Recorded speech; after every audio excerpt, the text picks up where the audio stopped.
Pays situés dans le bassin MSGBC, Mauritanie, Sénégal, Gambie, Guinée-Bissau, Guinée-Conakry, dont les dernières découvertes de gaz naturel sont classées dans la catégorie classe mondiale, ce qui lui confère la possibilité de devenir un acteur majeur dans l'approvisionnement mondial d'ici les 5 prochaines années.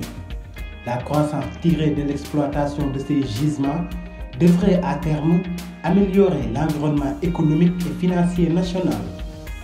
Contrairement au Sénégal, la Mauritanie est depuis le deuxième semestre de 2005 un pays producteur de pétrole. Un producteur marginal cependant, car on estime la production journalière du pays dans la fourchette de 4 000 à 8 000 barils. Ce volume est uniquement extrait du champ Chinguetti, situé à 65 km au large de Nouakchott. La production y entame une phase de déclin depuis 2006. Au lancement des activités, les partenaires s'attendaient à une production à plein régime de 75 000 barils sur une large journalière. Le dernier trimestre de 2016 marque le début de la chute prononcée de la production sur place. La production y était en moyenne de 4 813 barils par jour contre 4 941 au trimestre précédent. Ce sont d'ailleurs les plus mauvaises performances du site depuis son entrée en production. Cela pose de véritables problèmes pour les recettes publiques qui ne perçoivent quasiment jamais les revenus pétroliers escomptés. Cette situation, conjuguée à la baisse des prix du pétrole sur les marchés, va également fragiliser les exploitants du périmètre qui affirment que le champ n'est plus rentable. Avec ses réserves de gaz qui dépassent alors les 25 TCF, le pays est pressenti pour devenir, avec le voisin sénégalais, l'autre Qatar africain du domaine. Tortue 1 a été foré jusqu'à une profondeur de 4 630 mètres. Le puits Tortue 1, aussi appelé Ahmeyim 1, a rencontré un système net d'hydrocarbures long de 107 mètres.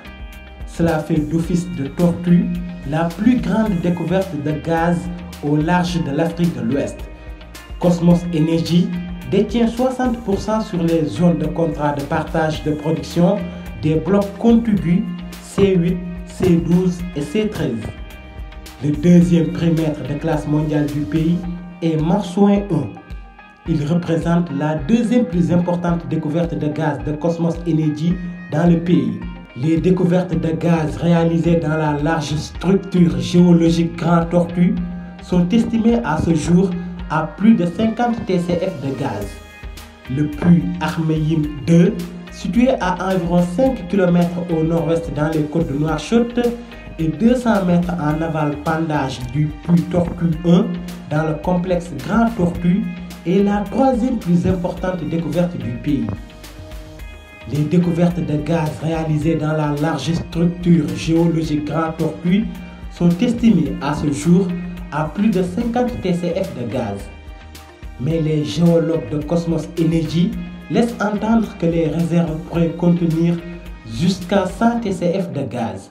Ils estiment aussi que le périmètre contient de vastes gisements d'or susceptibles de satisfaire la demande régionale et de faire du Sénégal et de la Mauritanie de grands exportateurs nets de pétrole.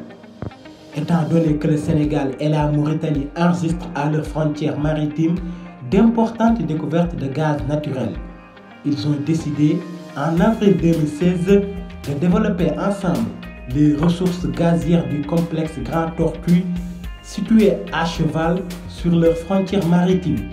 Un protocole d'accord de coopération a été signé dans ce sens entre l'américain Cosmos Energy et les deux compagnies d'État en charge des hydrocarbures Petrocel du Sénégal et SMHPM de la Mauritanie.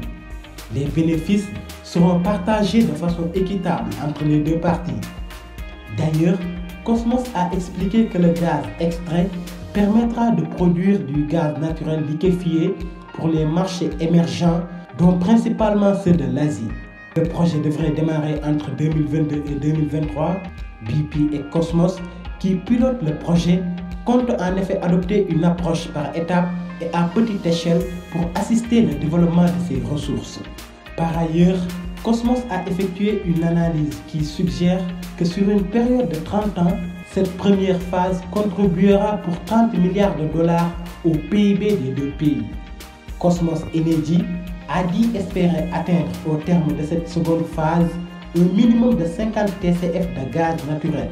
Comme le Sénégal, le gaz mauritanien pourra permettre à l'État de gagner de l'argent grâce à 3 canaux. Via la Société publique des hydrocarbures, via sa part dans la production et via les impôts.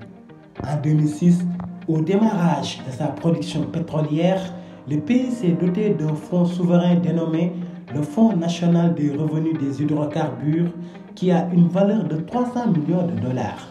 La création de ce fonds survient après que le pays ait adhéré en 2005 à l'initiative pour la transparence dans les industries extractives. L'initiative exige du gouvernement de rendre publics tous les paiements reçus de ces entreprises qui investissent dans le secteur pétro-gazier. Selon Nouakchott, les revenus de l'exploitation du gaz seront placés dans le fonds souverain et investis pour le bénéfice des générations futures.